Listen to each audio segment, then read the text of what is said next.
You're listening to the Otis Jiry channel.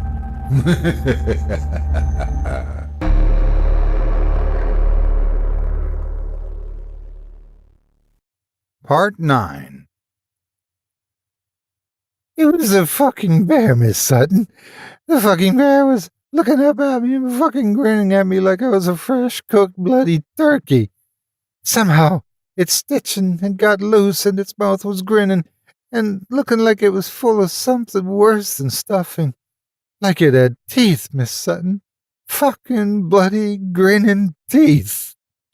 He sucked on the flask like a man dying of thirst.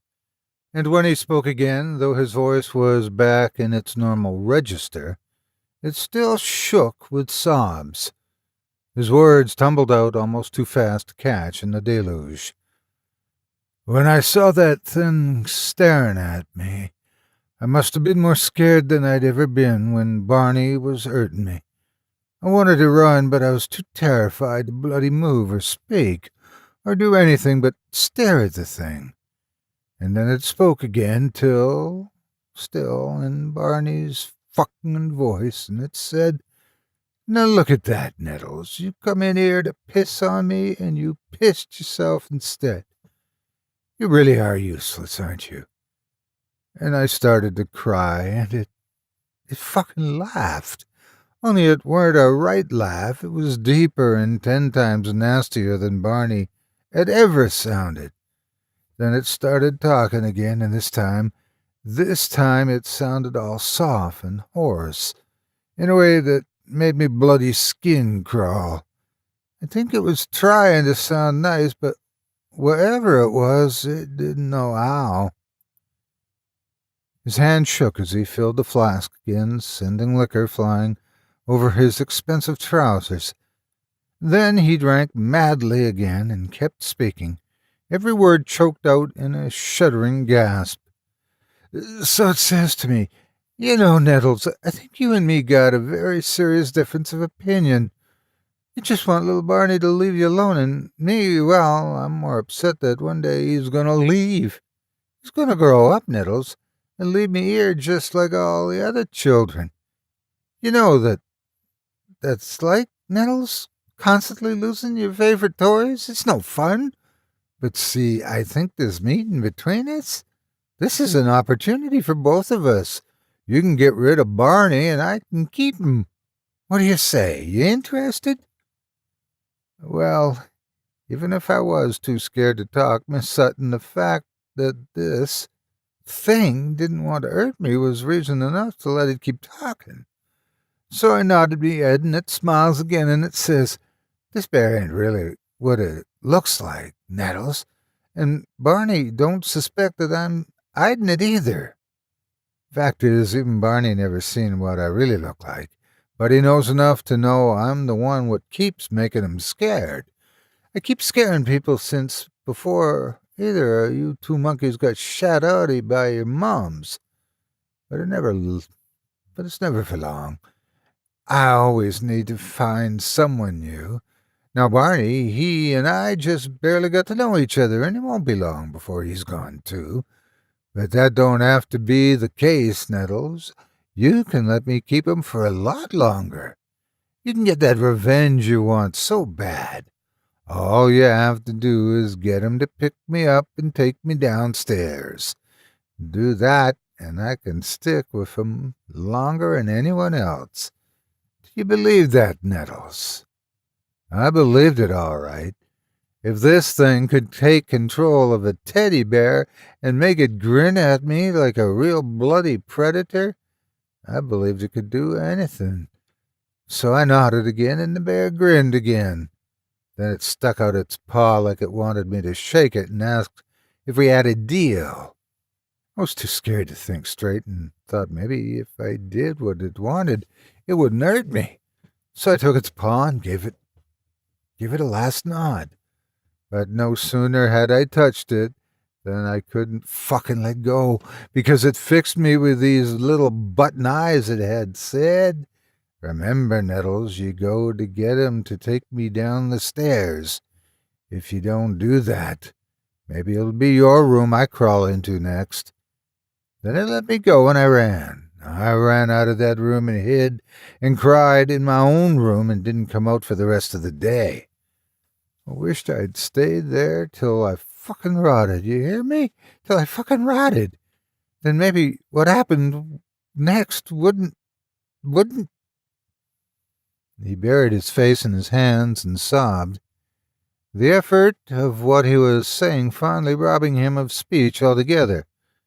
I put my hand on his and squeezed it encouragingly, only to find him squeezing it back with a surprisingly strong set of fingers. I nearly tried to pull my hand away from the tight, vice-like grip, but fortunately his moment of agonized terror lapsed after a few minutes, and after blowing his nose loudly on his handkerchief, he looked up at me with a much steadier, if slightly red-eyed gaze. "Sorry," he said, his voice getting back some of its post-orphanage refinement as he spoke. "Sorry, but you're the first person I told any of that to. I wasn't sure if I'd have the strength to get even that far, and now I'm not really sure if I'll be able to go on. You can guess what happened next, I hope. I'm sure it's obvious." I inclined my head at him gravely, deciding that perhaps if I phrased it as a question, he'd find it easier to finish the story. "You got him to take the teddy bear down the stairs, didn't you?" Barnett Reynolds gulped, blew his nose on his pocket handkerchief, and nodded, his voice husky and soft as he spoke again. "I dared him to do it," he said, "in front of all the other orphans. Said, if you really aren't too scared that we'll hurt your precious bear, let us all see it. Take it out of your room and bring it downstairs." I think he'd have pummeled me for it if I hadn't said it so loudly and in front of so many people. Anyway, he went to get it, and I followed him to see what would happen. He came out of his room with the bear and started to walk down the stairs, and then... His hands gripped the arms of his chair so tightly. His knuckles looked as if they'd been drained of all blood they'd ever held. As soon as he was past the top step, Barney started twitching, like he couldn't fully control his body, and he was trying to get it to do something that he wouldn't do. I could see the bear in his arms, and as he gave one particularly violent twitch, I swear the damn thing's head turned straight toward me with that awful stuffing-filled grin, and then Barney fell. He screamed like a damned soul, and he fell, hitting his head so many times I almost thought he might be dead when he hit the bottom of the stairs. But he wasn't dead, just too brain-damaged to wake up. So they took him away and they put him in a hospital, and that was the end of Barmy Barney. Everyone who tries to blackmail me thinks I'm the one that did it, and like I said, I may as well have, so I pay them. But I don't know what actually made him fall or what I met in his room. But if what you say is true, Miss Sutton, then I know that some vestige of it must still be there, which is why I say you mustn't take anything in to sleep within that room, or sleep in that room at all, if you can help it. I exhaled, my entire body shuddering in the process.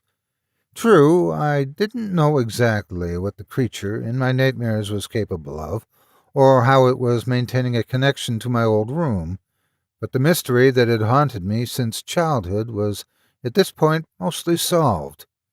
Well, not quite. There was one last question that I dreaded to ask, but knew I had to.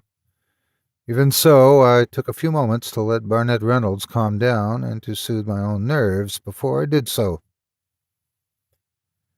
"Mr. Reynolds," I said, "you're the one who's been paying to keep Barney alive all this time, aren't you?"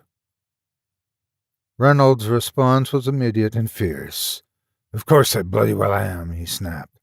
After what I did to the poor boy and my cowardice and selfishness, keeping him alive is the least I can do.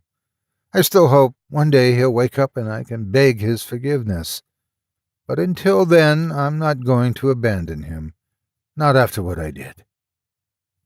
I inhaled sharply, collected my thoughts, and pressed on into the most dangerous territory of all. The thing is, Mr. Reynolds, I'm not sure your refusal to abandon him is helping him. Reynolds' eyes flashed with rage as he looked back at me.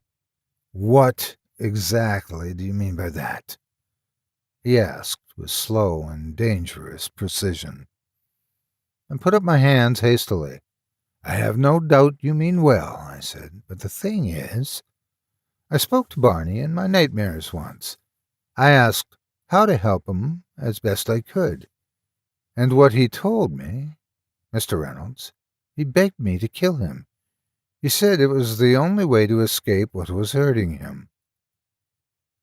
Reynolds stared. You mean, he began, that's what the thing meant by not letting him leave? He's still dreaming in there? Unable to wake up from whatever it's putting him through? That's exactly what I mean, I said. The thing is, the creature also wants him dead, but the way it talked, I think what it really means is that it wants him brain dead. I don't know why. Maybe it's tired of torturing one person. Or maybe, said Reynolds softly, his voice now utterly suffused with dread, it thinks it can use his body as a disguise, the way it used his Teddy.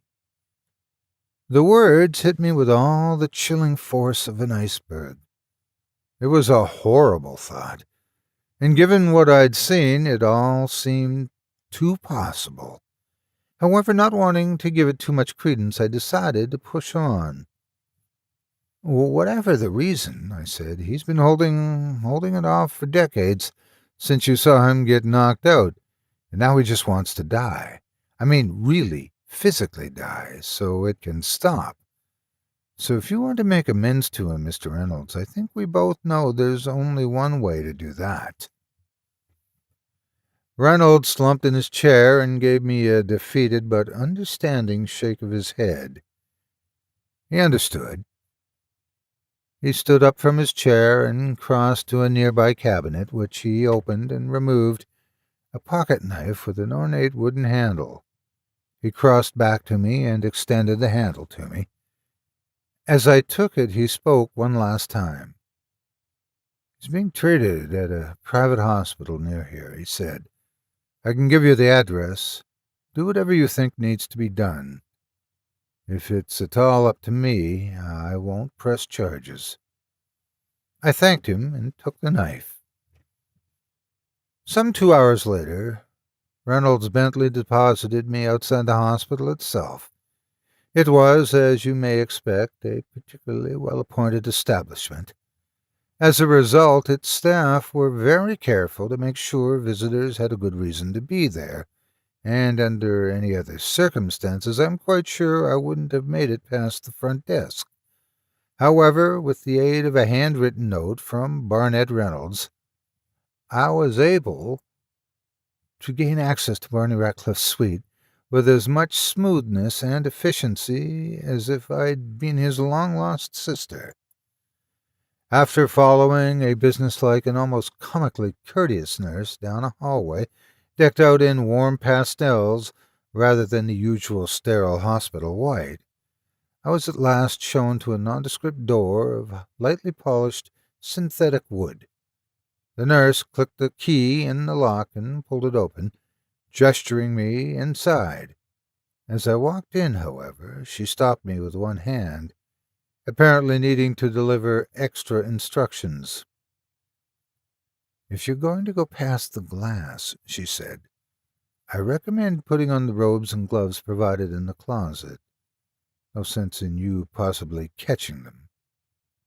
I raised my eyebrows. Them? Sorry, the nurse said. I know it's a rather odd thing, but you see, Mr. Radcliffe's bed has been infested with bedbugs since he arrived here years ago. We brought in every exterminator you can think of, but these must just be a particularly resilient breed because they're always back within a few weeks. I just wanted to save you the trouble of having disposed of your clothes." My spine felt like it had been plunged into liquid nitrogen, knowing the true implications of this, but I thanked her all the same. Thus, flicking the light switch, I stepped into the room alone and surveyed my surroundings. Barnaby Ratcliffe lay on a hospital bed behind a thick pane of glass. He looked old and practically emaciated from having been fed through an IV for so long, but even so the features were recognizable as the aged reflection of the sad boy whose torments I'd shared in my nightmares for so long. That wasn't all that caught my eye, though. Even from here, I could see that the sheets on which Ratcliffe lay were shifting, as if thousands of writhing bodies were underneath them. The sight made my skin crawl, and I instantly moved to the closet the nurse had indicated. I didn't just change into robes and gloves, but actually removed my own clothes, stuck them in my purse, and replaced them with hospital gear all the way through, not wanting to let the prospect of infection worry me even slightly.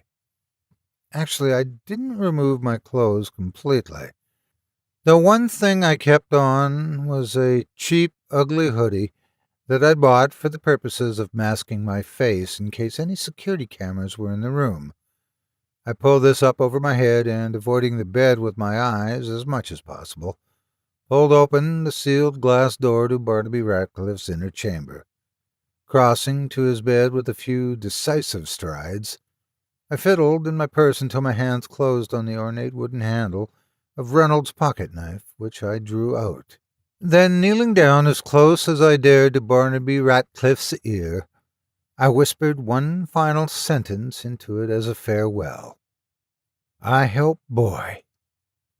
Then, adrenaline suddenly seeming to steady my hands, I drew the knife across Barnaby Ratcliffe's throat with one sharp, deep, efficient cut. Reasoning that I had just a few seconds before the alarm sounded, I started to move toward the exit, but something stopped me cold.